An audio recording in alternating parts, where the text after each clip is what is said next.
National highway પર મુસાફરી કરતા લોકોને ટોલ ટેક્સમાં મોટી રાહત મળી શકે છે। તાજેતરમાં જમ્મુ અને કાશ્મીર હાઈકોર્ટે national highway authority of the India જો રોડ તૂટેલો હશે તો ટોલ ટેક્સ ઘડવાના નિર્દેશ આપ્યો છે।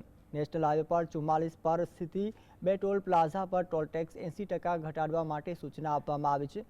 જમ્મુ કાશ્મીર હાઈકોર્ટે કહ્યું છે કે જ્યાં સુધી રોડ બનાવવાનું કામ પૂર્ણ ન થાય ત્યાં સુધી ટોલ ટેક્સમાં ઘટાડો ચાલુ રાખવો જોઈએ।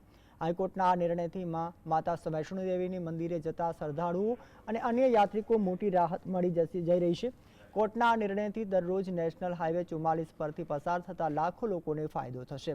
નેશનલ હાઈવે 44 પર બે ટોલ પ્લાઝા પર ટોલ ટેક્સ 80% ઘટાડવાનો વાયદો કરવામાં આવ્યો। વાસ્તવમાં જમ્મુ કાશ્મીર હાઈકોર્ટે એક પીઆઈએલની સુનાવણી કરતા એનએચઆઈએની લખપત અને બંને ટોલ પ્લાઝા ઉપર લાખો લોકો પસાર થઈ રહ્યા છે, તો આ સૂચના તાત્કાલિક અસરથી અસરકારક છે અને રાષ્ટ્રીય ધોરીમાર્ગ પર માર્ગ નિર્માણ કાર્ય પૂર્ણ ન થાય ત્યાં સુધી અમલમાં રહેશે।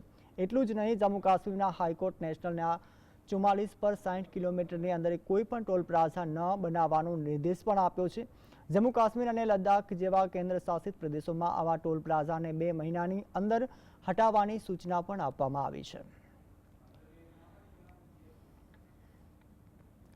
જમ્મુ કાશ્મીર હાઈકોર્ટ કેન્દ્ર સરકારને ટકોર કરતા કહ્યું છે કે આમ તો એનએચએની નીતિ તિજોરીના હજારો કરોડ રૂપિયાની ભરાઈ રહી છે। એટલું જ નહીં, ખાનગી કોન્ટ્રાક્ટરો પણ કરોડો રૂપિયા એકઠા કરીને પોતાનો સમુદ્ર ભરાવી રહ્યા છે। તો ટોલ ફ્રી સામાન્ય લોકો માટે પૂરતી વાજબી હોવી જોઈએ અને તે આવક પેદા કરતી પદ્ધતિનો સ્ત્રોત ન હોવો જોઈએ। આ સાથે ટોલ પ્લાઝાના કોન્ટ્રાક્ટરોને નિર્દેશ આપવામાં આવ્યો છે કે તેઓ ગુનાહિત પૃષ્ઠભૂમિ ધરાવતા ટોલ પ્લાઝા પર કોઈ પણ વ્યક્તિને કર્મચારી ન રાખે। સુગંધા શાહને NH 44 પર લખનપુર, થાડીખુઈ અને બન્ના પ્લાઝા ટોલ પ્લાઝામાં મુક્તિની માંગ કરતી પીઆઈએલે દાખલ કરી હતી। તેમણે દલીલની એ પણ કરી છે કે 2021થી 60થી 70% હાઈવે નિર્માણ તારીખ હોવાના છતાં નિયમોનું ઉલ્લંઘન કરીને ટોલ ટેક્સ વસૂલવામાં આવી રહ્યું છે। થાડી ટોલ પ્લાઝા અને બાદ ટોલ પ્લાઝામાં નગરોટા જમ્મુ સુધી, પઠાણકોટની ઉધમપુર સુધીના રાષ્ટ્રીય ધોરીમાર્ગ સુધી દિલ્હી, અમૃતસર, કટક અને એક્સપ્રેસના જનતા સરળ ઉપયોગ માટે સંપૂર્ણ રીતે કાર્યરત થાય છે।